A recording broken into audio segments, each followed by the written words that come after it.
Il faut considérer qu'il y a 4 points d'appui sur la plante du pied. Hay que considerar 4 puntos de apoyo en el pie. 2 de chaque côté des talons. 2 en cada lado del talón. Et ensuite, 2 os, 1 à la racine du gros orteil. 1 en la raíz del dedo gordo. Et encore un autre point entre les 2 derniers orteils à l'extérieur.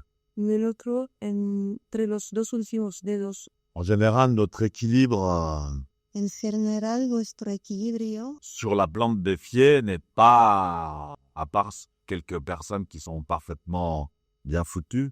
no está en la planta del pie, aparte de algunas personas que son. En général, des fois, on a le pied gauche qui est trop sur les points extérieurs ou le pied droit qui est trop sur les points intérieurs.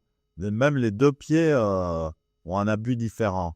Et le centre de gravité de notre corps est souvent déporté vers la droite ou vers la gauche. A veces con los puntos de los pies diferentes. Pues tenemos un punto de gravedad y ligeramente desviado el izquierda o el. Donc on a un pied où on marche plus sur l'extérieur du pied, l'autre plus sur l'intérieur, ou le contraire, ou les 2 pieds trop à l'intérieur, etc., etc. Puedo ser que avanza demasiado al exterior, otro al interior, o viceversa, o los dos.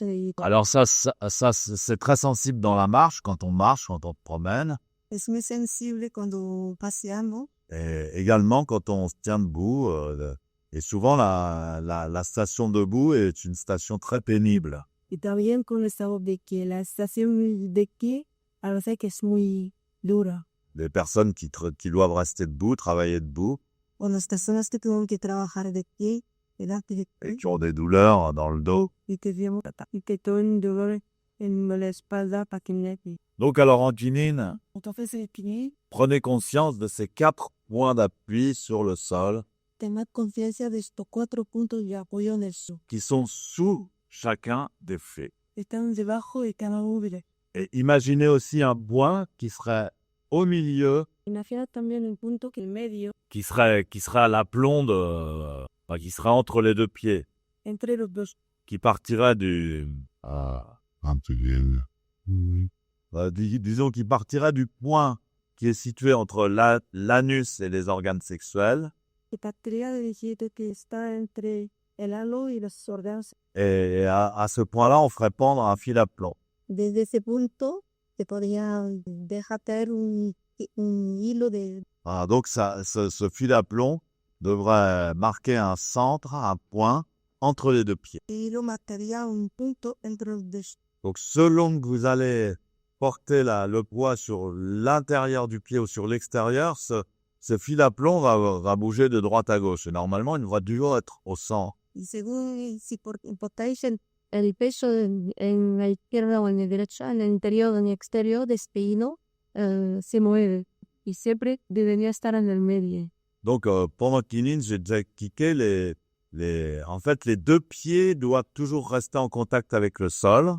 Durante aquí he explicado varias veces, los 2 pies tienen que darse en contacto con el. Même si le poids du corps va passer sur la jambe avant au fur et à mesure de l'expiration. Y quizás el peso del cuerpo se desplaza hacia la pierna delante en donde la expira. La technique du Kinine veut que le pied arrière reste à plat malgré tout sur le sol. Il ne se soulève pas. La técnica de aquí es dejar la planta de. Il y a un moment très important dans le Kinine où les 2 pieds, où le poids du corps repose sur les 2 pieds en même temps. Punto muy importante aquí en el cual los 2 pies, el peso del cuerpo reposa en los 2 pies. Donc tout ça, c'est extrêmement important, vous voyez, de projeter son attention là où on veut la projeter. Donde queramos proyectar. C'est pas de la visualisation, c'est de l'observation toute simple de notre corps. Es una visualización, sino una observación simplemente de nuestro cuerpo. Donc ça retire toute notre abandon. Les pieds sont pas trop écartés les uns des autres, l'un de l'autre. Los pies no están muy separados el uno del otro. Alors pour les Japonais, c'est 10 cm.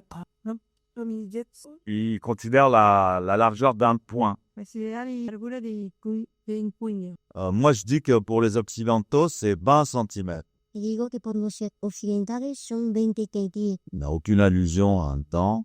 Y bien ahí. Mais c'est simplement que les Japonais ont les jambes arquées. Los japoneses tienen las piernas arqueadas. Et de ce fait, ils ont les pieds naturellement plus rapprochés l'un de l'autre. Es naturalmente más. Il faut bien être conscient, Lubeck, qu'effectivement, les différentes races Hay que ser consciente que las diferentes ont des particularités chacune. una Au niveau des jambes, par exemple, pour les Asiatiques, al nivel de las piernas por asiático. peut-être ça vient du fait qu'ils sont assis par terre depuis des siècles et ils ont des positions qui ont influencé la forme de leurs jambes. Esta puede ser de siglos, aunque sientan en el suelo. Également, par exemple, au niveau du bassin par rapport aux Africains, Igual on voit qu'il y a des différences entre les Européens, les Asiatiques et les Africains. hay diferencia entre los africanos y europeanos, asiáticos. Donc, on ne peut pas être totalement dogmatique, c'est-à-dire au niveau de la posture. Entonces no se puede ser completamente dogmáticos a nivel de la postura. J'ai déjà expliqué que, par exemple, pour les Japonais, c'est beaucoup plus difficile de basculer le bassin vers l'avant. Donc, pour eux, c'est un point sur lequel ils doivent toujours être vigilants. Et toujours forcer sur la cambrure au niveau de la 5e vertèbre lombaire.